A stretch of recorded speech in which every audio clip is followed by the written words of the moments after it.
Hello everyone. Let me show you how easy and quick it is to make these vintage inspired Easter cards, tags, and tag pockets. I'm using a printable paper pack to create these, but the concepts can be used to create cards, tags, and pockets with your own cut-aparts and pretty cardstock. I came up with these cut-aparts to create cards and tags for a spring market that I'm in the weekend prior to Easter. When I'm working on designs for markets, I focus on creating products that not only look beautiful, but are quick, straightforward, and cost-effective to make. And I'll be giving you a sneak peek at a few more market items that I'll be working on for my next video. So these are the printable cut-aparts that I used to make my first set of cards. When cut, they measure 4 3/4 inches by 3.5 inches. And I also used some inexpensive 6x6 paper pads from the dollar store and some colored cardstock to mount the cut-aparts on.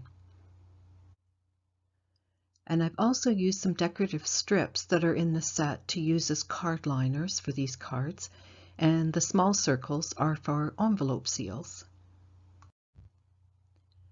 This is the finished set. I tried to use a more playful backing paper to balance off the vintage designs, and I'm really happy with how each turned out. Each of these cards has an inside liner strip that coordinates with the main design on the front cover.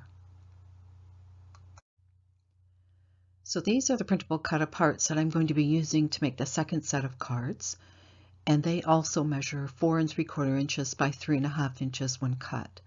And also for this set, I've used, again, some inexpensive 6x6 paper pads from the dollar store and some colored cardstock to mount the cut-aparts on. So on top of the cut-aparts that I just showed you, I've mounted some smaller designs that are in the set, and they measure 3 1/8 by 2.5 inches.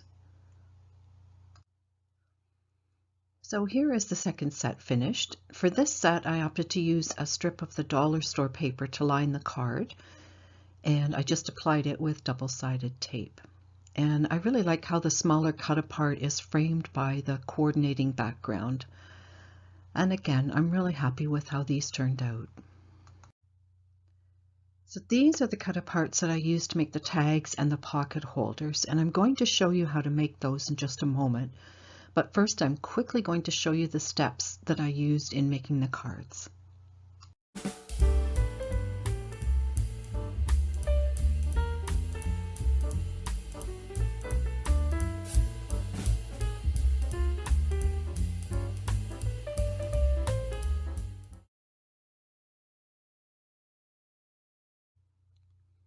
So this is what the finished tag and pocket set looks like.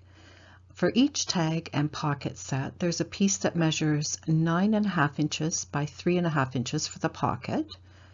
There's a tag cut apart that measures approximately 5 1/4 by 2 1/4 inches.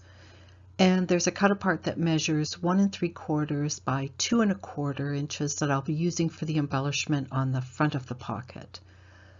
The tag and the small embellishments I'm going to mount on backing cardstock. I've chosen gold for this set, but you can do any color that you feel coordinates with the design. And the cut-aparts used for the cards and pockets have been designed to work together. And the pages for the pockets are designed to print double-sided so that there's a pattern on the inside of the pocket. And these have also been sized so that if your printer does not have the capability to print borderless, then the sizing will work within the parameters of the printed sheet. So having said that, you can use the concept and adjust the measurements accordingly if you're using your own cut-aparts, and you can always use a double-sided cardstock to create your own pockets. So to gauge where to put your pocket fold, decide on the placement of the tag in relation to the top of the pocket, and then score across the tag at that point. So if your paper has a directional pattern on it, place it with the top part towards the left of your scoreboard, and then score where the fold will be from that point. I'm scoring at 6 inches, and the portion of the pocket from the 6 inch to the 9.5 inch mark will be the front of the pocket. So fold up from the score line to create the front of your pocket. So I then use my 2-inch circle punch to create a thumb notch in the top of the pocket, and this is strictly for looks, so you don't have to add it in if you prefer not to. And then I also opt to round the top corners with my corner rounder. And then you're going to want to run a very thin bead of liquid glue along the edges to seal up the side. So a thin bead of glue is really important so that you allow room for the tag to slide in and out easily. And be sure to get it nice and stuck down. You can use a bone folder or something like this little scraper that I have that I use, and I picked it up in Dollar Tree. It's $1.50 or $1.25, and it's one of my most useful little tools that I have in my little toolbox.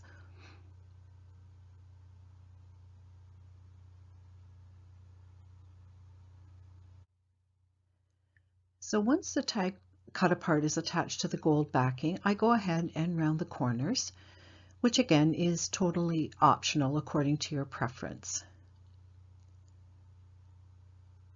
And then I use a small hole punch to create a hole for the ribbon in the top.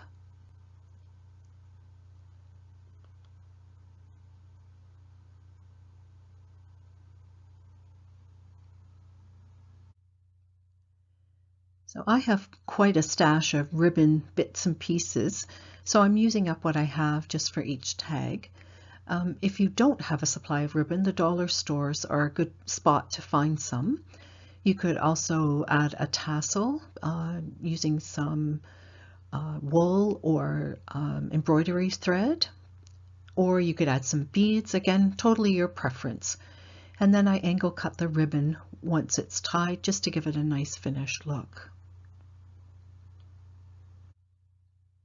So I'm using some foam tape squares to attach the cut apart to the front. It just adds a little bit more dimension to the set. And there you have it. The tag fits in nicely, and there's room for a gift card to slip in behind if you want to. Or you can attach the tag to a gift basket, or you can create a few of these to use as table decor for each place setting. So here are all the cards, tags, and pockets that I created from this one design set, and I am not finished yet.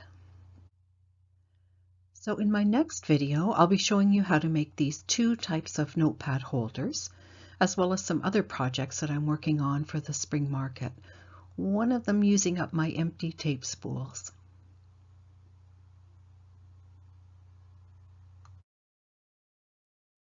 So hit the subscribe button and notification bell so you won't miss the next video, and feel free to give a wee tap to the like button and leave a comment to let me know if you're planning on making some of your own Easter cards and tags. Also in the description below is a link to the design set that I've used in the video. Take care and see you again soon.